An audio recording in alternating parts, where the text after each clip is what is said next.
Sete sinais de que uma ação não presta. E o sétimo é tipo o mais grave de todos, por isso espero que veja este vídeo até ao fim, porque poderá poupar-lhe muitos dissabores nos seus investimentos em ações. Então, o primeiro sinal é que a empresa é muito recente.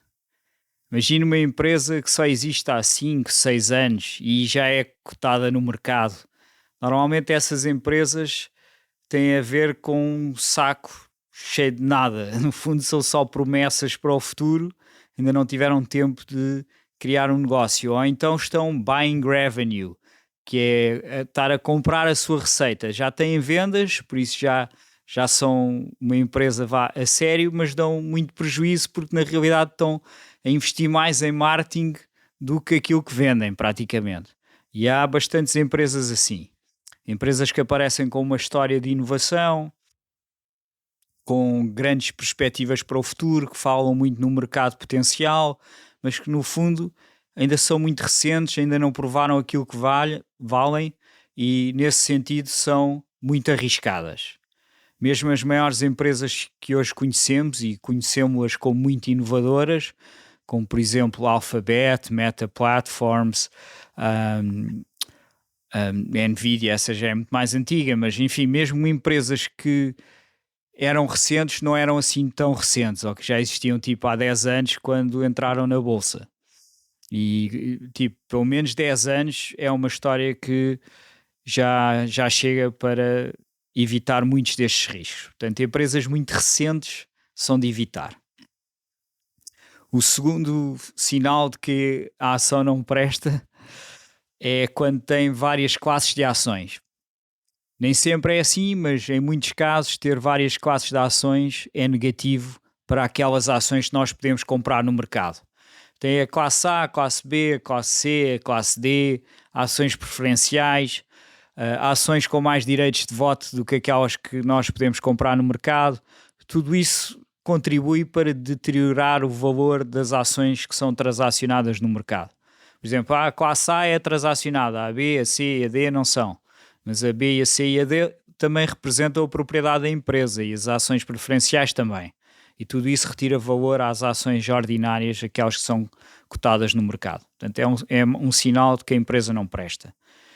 O terceiro sinal, e este de certeza que vai induzir em erro muitos investidores. Porquê? Porque este tipo de ações tem muita liquidez, mas o terceiro sinal é ter um free float de quase 100%.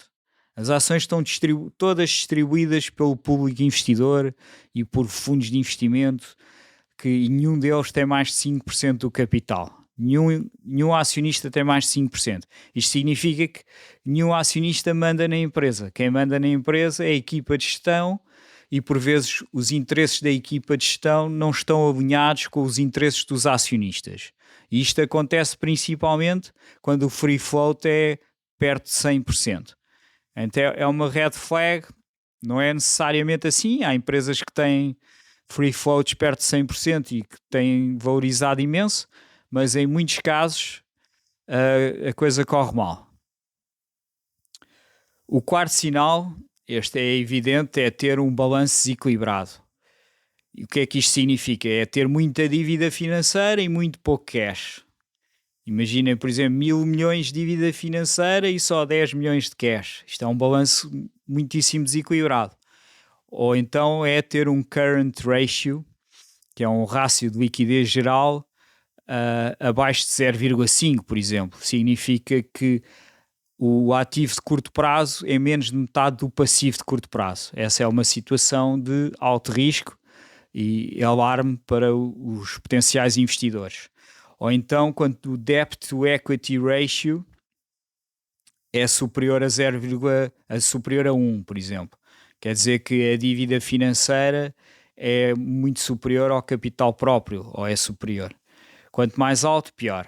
Outro rácio também que nos diz que o balanço está desequilibrado é quando o net debt to EBITDA é superior a 3. Os investidores não se sentem confortáveis quando este rácio é maior que 3. Ou seja, a dívida líquida é mais do triplo do EBITDA anual. EBITDA é Earnings Before Interest, Taxes, Depreciation and Amortization. é uma espécie do cash flow operacional ou aquilo que a empresa consegue gerar com as suas operações, antes dos juros e dos impostos e depreciações e amortizações, que são non-cash costs. Portanto, quando o rácio net debt to EBITDA é inferior a 3, isso é bom. Se for inferior a 1, ainda melhor. Se for acima de 3, tipo 6, 7, 10, é uma situação alarmante e existe muito risco nessas ações. O quinto sinal de uma empresa que a empresa não presta, que o investimento provavelmente vai correr mal, são vendas decrescentes. A empresa está a vender cada vez menos ano após ano. Não é suposto isso acontecer, é suposto as empresas venderem cada vez mais ano após ano, pelo menos aquelas que valorizam. Se a empresa está a vender menos, é porque está a sofrer pressões concorrenciais, é porque a procura dos seus produtos e serviços está a diminuir, é porque está a ter de baixar os preços, enfim, é porque alguns dos seus serviços estão a ficar obsoletos. São sempre razões negativas que levam à diminuição das vendas. Por vezes, essa diminuição também pode ser uma opção estratégica da gestão, dizem eles, não é? Nós queremos menos vendas porque só queremos as vendas lucrativas. Então, uma empresa que dá prejuízo, por vezes, para deixar de dar prejuízo, prefere vender menos. De qualquer modo, é um mau sinal vender menos. É sempre mau sinal. Isso é uma desculpa que eles dão. Estamos a vender menos porque estamos a priorizar as vendas mais lucrativas. Mas todas as vendas devem ser lucrativas. O sexto sinal que uma ação não presta é a empresa dar prejuízo. Se a empresa dá prejuízo, tem de se financiar de alguma forma, ou é com dívida ou é com equity. Se for com dívida, o balanço vai ficar mais desequilibrado. Se for com equity, é porque vai emitir novas ações, essas ações vão ser vendidas no mercado, isso vai diluir o valor dos acionistas pré-existentes e é mais oferta no mercado, é natural que as empresas deixam. Portanto, uma coisa é, imaginem, uma empresa cíclica que tem vários anos de lucro e depois tem um ou 2 anos de prejuízo e depois volta a dar lucro. Outra coisa é uma empresa que consistentemente dá prejuízo e que vive apenas da boa vontade dos investidores e das promessas para o futuro e da esperança dos investidores. E há milhares de empresas no mercado que vivem assim, vivem com prejuízo. Estou a falar no mercado global, mas nos Estados Unidos há seguramente mais de 500 empresas que dão prejuízo todos os anos e que continuam ativas e muitas vezes aguentam-se 10, 20 anos sempre a dar prejuízo. E depois algumas recuperam e depois dão imensos lucros. Por isso é que o mercado americano, as empresas americanas têm uma grande capacidade de investimento, porque os investidores muitas vezes estão 10, 20 anos a financiar prejuízos até a empresa realmente conseguir dar lucro. Ora, isso na Europa é impensável. Qualquer empresa que esteja 10 anos a dar prejuízo vai logo à falência. Não há investidores que suportem isso na Europa.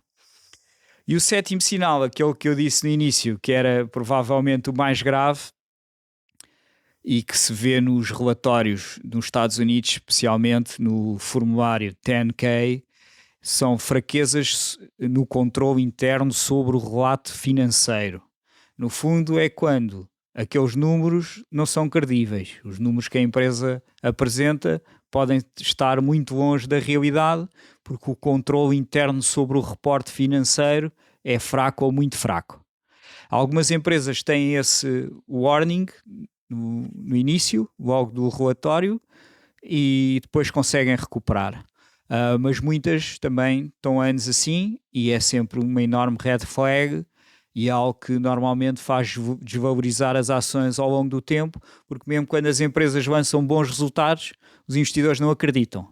Porquê? Porque está lá escrito, isso nunca vem no press release da empresa. A empresa nunca vai dizer nós temos fraquezas no controle interno sobre o reporte financeiro. Só vem nos documentos oficiais que são entregues na SEC, que é muito importante estudar, nomeadamente o formulário 10K, que é o formulário anual. No 10Q, que é o trimestral, também vem sempre esse warning. Se a empresa disser que tem um controle eficaz sobre o reporte financeiro, é mais seguro esse investimento. Ok, estou aqui os 7 sinais de que uma ação não presta. Se conseguir evitar estes 7, já melhora bastante a probabilidade de fazer bons investimentos. Muito obrigado e até ao próximo vídeo.